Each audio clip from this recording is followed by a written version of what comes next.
ಅನುದಿನ ಆತ್ಮಿಕ ಆಹಾರದ ಕಾರ್ಯಕ್ರಮವನ್ನು ವೀಕ್ಷಿಸುವಂಥ ವೀಕ್ಷಕರೆಲ್ಲರಿಗೂ ನಮ್ಮ ರಕ್ಷಕನೂ ಒಡೆಯನು ಪ್ರಪಂಚ ಮೋಕ್ಷ ಪ್ರದಾತನಾದ ಯೇಸು ಕ್ರಿಸ್ತನ ನಾಮದಲ್ಲಿ ಹೃತ್ಪೂರ್ವಕ ವಂದನೆಗಳನ್ನು ತಿಳಿಸ್ತಾ ಇದ್ದೇನೆ. ಸಮಾಧಾನವು, ಸಂತೋಷವು, ಆತ್ಮಿಕ ಆಶೀರ್ವಾದವು ತಂದೆಯಾದ ದೇವರು ಅನುಗ್ರಹಿಸಲಿ ಎಂದು ದೇವರನ್ನು ಪ್ರಾರ್ಥಿಸುತ್ತೇನೆ. ದೇವರ ನಾಮಕ್ಕೆ ಸ್ತೋತ್ರವಾಗಲಿ. ಈ ದಿನ ಮತ್ತೊಂದು ಅಂಶವನ್ನು ನಿಮ್ಮೊಟ್ಟಿಗೆ ಮಾತನಾಡುವುದಕ್ಕೆ ಸಿದ್ಧನಾಗಿದ್ದೇನೆ. ಸೋಮಾರಿತನವನ್ನು ಬಿಡದೆ ಹೋದರೆ ಗತಿ ಏನು? ಪ್ರಿಯರಾದ ದೇವರ ಮಕ್ಕಳಿರ, ಈ ಭೂಮಿಯ ಮೇಲೆ ಸರ್ವಮಾನವರು, ಅದೇ ಪ್ರಕಾರ ಸರ್ವ ಜೀವರಾಶಿಗಳನ್ನು ಕುರಿತು ಆಲೋಚನೆ ಮಾಡುವಾಗ ಪ್ರತಿ ಜೀವಿಗೆ ಆಹಾರ ಬೇಕು. ಪ್ರತಿ ಜೀವಿಗೆ ಆಹಾರ ಬೇಕು ಅಂದಾಗ ಕುಂತಲ್ಲಿ ಇದ್ದರೆ ಆಹಾರ ಸಿಗಲ್ಲ. ಪಕ್ಷಿಗಳೇ ಆಗಿರ್ಬೋದು, ಪ್ರಾಣಿಗಳಿಗೆ ಆಗಿರ್ಬೋದು, ಜಂತುಗಳಿಗೆ ಆಗಿರ್ಬೋದು, ಅದೇ ಪ್ರಕಾರ ಯಾವುದೇ ಆಗಿರಲಿ, ಅವು ಇದ್ದ ಸ್ಥಳದಲ್ಲಿದ್ದರೆ ಸಿಗಲ್ಲ. ಅವು ಬದುಕಬೇಕು, ಜೀವಿಸಬೇಕು ಅಂದಾಗ ಅವು ಕೆಲಸ ಮಾಡಬೇಕಾಗತ್ತೆ. ಎಲ್ಲಿ ಆಹಾರ ಸಿಗುತ್ತೋ ಅವು ಹುಡುಕಿ ಸಂಗ್ರಹಿಸ್ಕೊಳ್ಬೇಕಾಗುತ್ತೆ, ಹುಡುಕಿ ಬೇಟೆಯಾಡಬೇಕಾಗತ್ತೆ. ಪ್ರತಿ ಜೀವಿಗಳು ಹುಡುಕ್ತವೆ. ಪ್ರತಿ ಜೀವಿಗಳು, ಪ್ರತಿ ಪ್ರಾಣಿಗಳು, ಪ್ರತಿ ಪಕ್ಷಿಗಳು, ಪ್ರತಿ ಜಂತುಗಳು ಆಹಾರ ಎಲ್ಲೂ ಸಿಗುತ್ತೆ ಅಂತೇಳಿ ಹುಡುಕಿ ತಮಗೆ ಬೇಕಾದಂಥ ಆಹಾರವನ್ನು ಅವು ಸಂಪಾದನೆ ಮಾಡಿಕೊಳ್ತವೆ. ಆದರೆ ಮನುಷ್ಯರು ಮಾತ್ರ ಹೇಗಿದ್ದಾರೆ? ಇದರಲ್ಲಿ ಬಹಳ ಕಷ್ಟಪಟ್ಟು ಶ್ರಮೆಪಟ್ಟು ದುಡಿಯೋರು ಇದ್ದಾರೆ, ಅದೇ ಪ್ರಕಾರ ದುಡಿಯದೆ ಜೀವಿಸೋರು ಕೂಡ ಇದ್ದಾರೆ. ಕೆಲಸ ಮಾಡದೆ ದುಡಿಯದೆ ಜೀವಿಸುವಂಥವರು ಇದ್ದಾರೆ. ಅಂದರೆ ಈ ಸಮಾಜದಲ್ಲಿ ಇವರು ಇದ್ದಾರೆ, ಅವರು ಇದ್ದಾರೆ. ಒಂದು ವೇಳೆ ಪ್ರಿಯರಾದ ದೇವರ ಮಕ್ಕಳಿರ, ಸೋಮಾರಿತನದಿಂದ, ಅಂದರೆ ಕುಂತಲ್ಲೇ ಊಟ ಮಾಡಿ, ಯಾರೋ ತಂದೆ ತಾಯಿಗಳು ಇಲ್ಲ ಇನ್ನೊಬ್ಬರು ದುಡಿದಿದ್ದನ್ನು ತಿಂದು ಇರುವಂಥ ಆಸ್ತಿ ಖಾಲಿ ಮಾಡುತ್ತಾ ಇದ್ದರೆ ಏನಾಗುತ್ತೆ? ಕೊನೆ ಗತಿ ಏನಾಗುತ್ತೆ? ಅದೇ ಅಂಶದ ಹೆಸರು ಸೋಮಾರಿತನವನ್ನು ಬಿಡದೆ ಹೋದರೆ ಗತಿ ಏನು ಎಂಬ ಅಂಶವನ್ನು. ಈ ಸಮಾಜದಲ್ಲಿ ಕಷ್ಟಪಟ್ಟು ದುಡಿದು ತಿಂದು ಒಂದು ರೀತಿಯಲ್ಲಿ ಜೀವಿಸುವಂಥವ್ರು ಇದ್ದಾರೆ.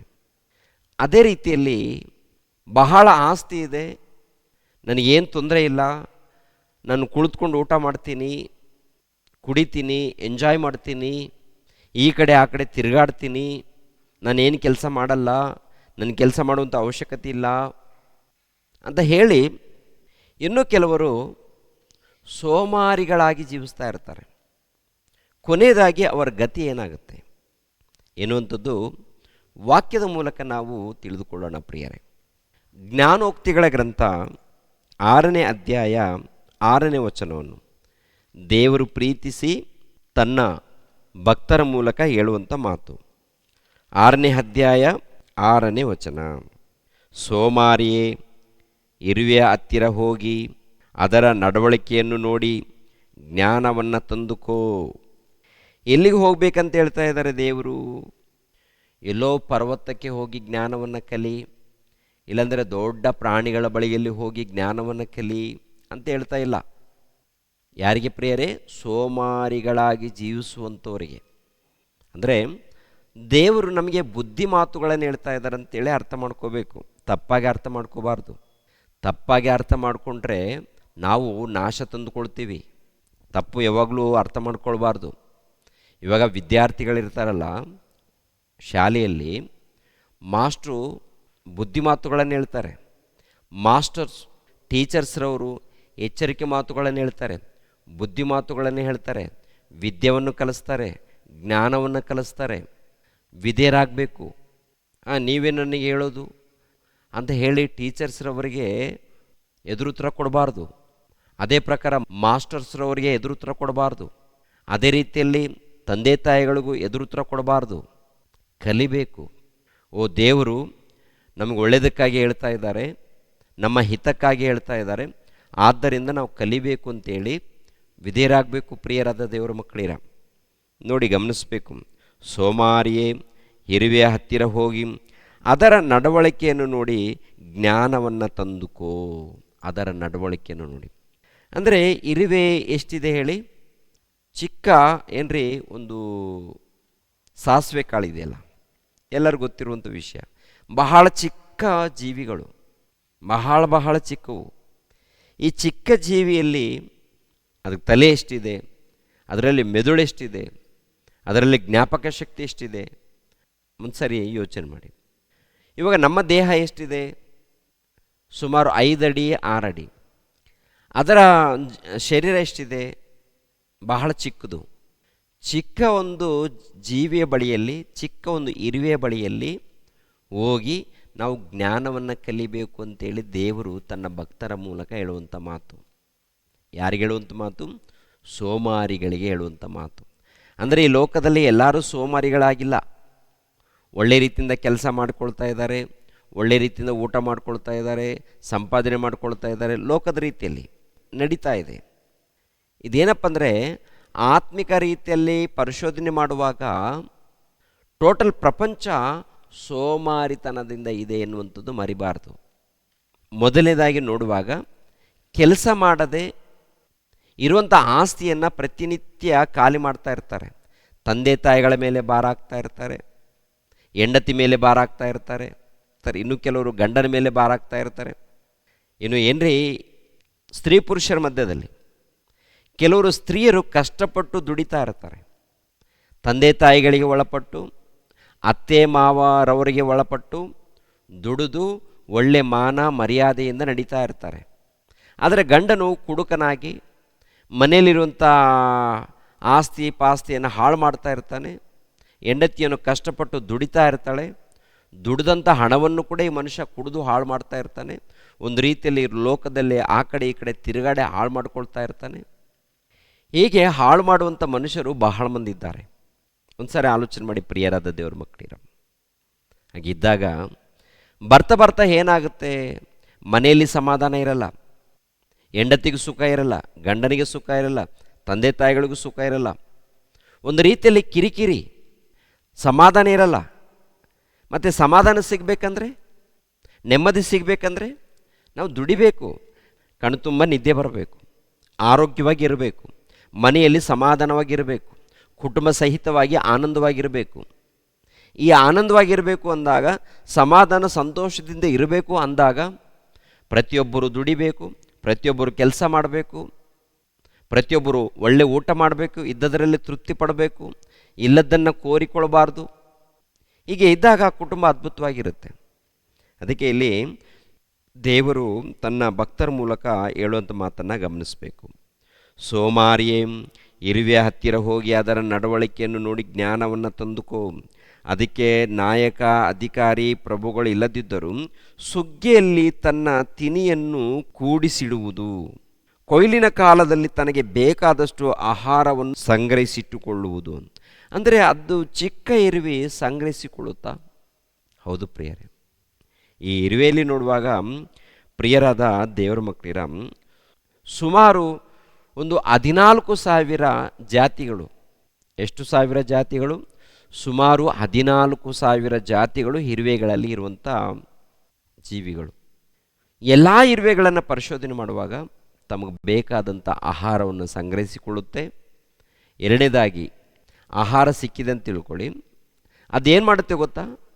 ಇನ್ನು ಬೇರೆ ಕೆಲವು ಇರುವೆಗಳಿಗೆ ವಾಸನೆಯಿಂದ ಸಿಗ್ನಲ್ ಕೊಡುತ್ತೆ. ಅಂದರೆ ಇಂಥ ಕಡೆ ಆಹಾರ ಇದೆ, ಇಂಥ ಕಡೆ ಆಹಾರ ಇದೆ, ಬನ್ನಿ ಅಂತೇಳಿ ಇನ್ನೂ ಕೆಲವು ಇರುವೆಗಳಿಗೆ ದಾರಿ ತೋರಿಸ್ಕೊಡುತ್ತಾರೆ.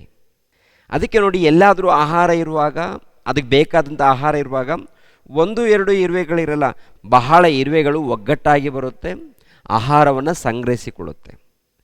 ಮನುಷ್ಯರ ಮಧ್ಯದಲ್ಲಿ ಆಗಿದೆಯಾ?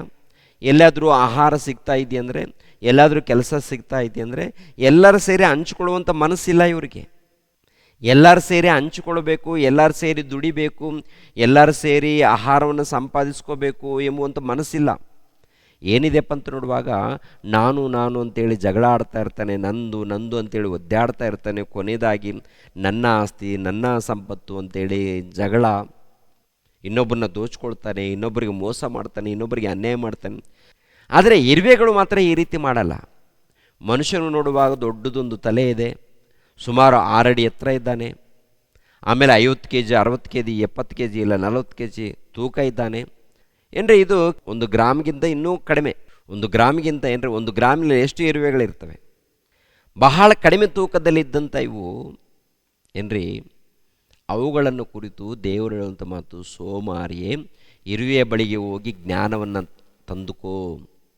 ಅವೇನು ಮಾಡ್ತಾವೆ ಗೊತ್ತಾ? ಆಹಾರವನ್ನು ಸಿಗುವಂಥ ಕಾಲದಲ್ಲಿ ಕೂಡಿಟ್ಟುಕೊಳ್ಳುತ್ತೆ. ಎಲ್ಲಾದರೂ ಇಂತಿಂಥ ಕಡೆ ಆಹಾರ ಸಿಗುತ್ತಂತ ಗೊತ್ತಾದಾಗ ಕೆಲವು ಇರುವೆಗಳಿಗೆ ದಾರಿ ಮಾಡಿಕೊಡುತ್ತೆ. ಅಂದರೆ ಅದೊಂದು ವಾಸನೆ, ಆ ವಾಸನೆಯನ್ನು ತಲುಪಿಸುತ್ತೆ.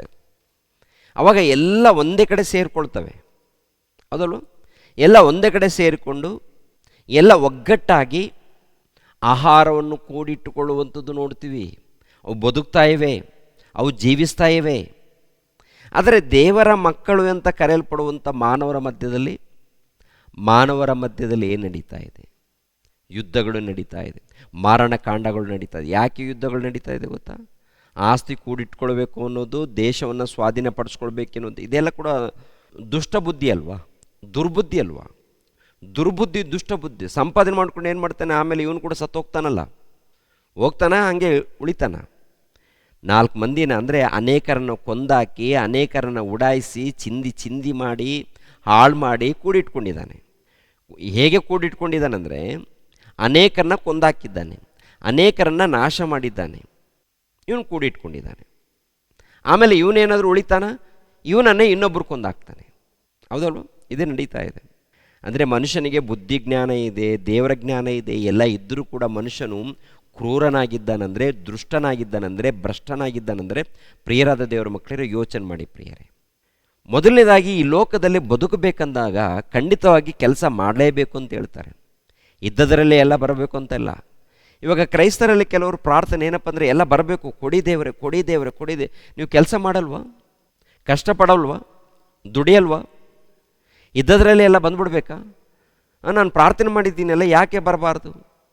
ಪ್ರಾರ್ಥನೆ ಮಾಡು, ಪ್ರಾರ್ಥನೆ ಮಾಡಬೇಕು, ವಿಧೇಯರಾಗಬೇಕು, ಭಕ್ತಿ ಕಲಿಬೇಕು ಖಂಡಿತವಾಗಿ. ಹಾಗಂತೇಳಿ ಮನೆಯಲ್ಲಿ ಕೂತ್ಕೊಂಡು ಊಟ ಮಾಡಂತ ಹೇಳಿಲ್ಲ ದೇವರು. ಮನೆಯಲ್ಲಿ ಖಂಡಿತವಾಗಿ, ಮನೆಯಲ್ಲಿ ಹೊರಗಡೆ ಎಲ್ಲೇ ಇರ್ಬೋದು, ನಿನಗೆ ಕೆಲಸ ಮಾಡಬೇಕು ಅಂತ ಹೇಳ್ತಾರೆ. ಆದಾಮನನ್ನು ಅವ್ವಳನ್ನು ಉಂಟು ಮಾಡಿದ ಮೇಲೆ ಏದಿನ ತೋಟದಲ್ಲಿ ವ್ಯವಸಾಯ ಮಾಡುವಂಥ ಕೆಲಸ ಕೊಟ್ಟಿದ್ದಾರೆ ದೇವರು. ಸುಮ್ಮನೆ ಇಲ್ಲ, ದೇವರು ಅವರಿಗೆ ಕೆಲಸ ಕೊಟ್ಟಿದ್ದಾರೆ ಪ್ರಿಯರೇ.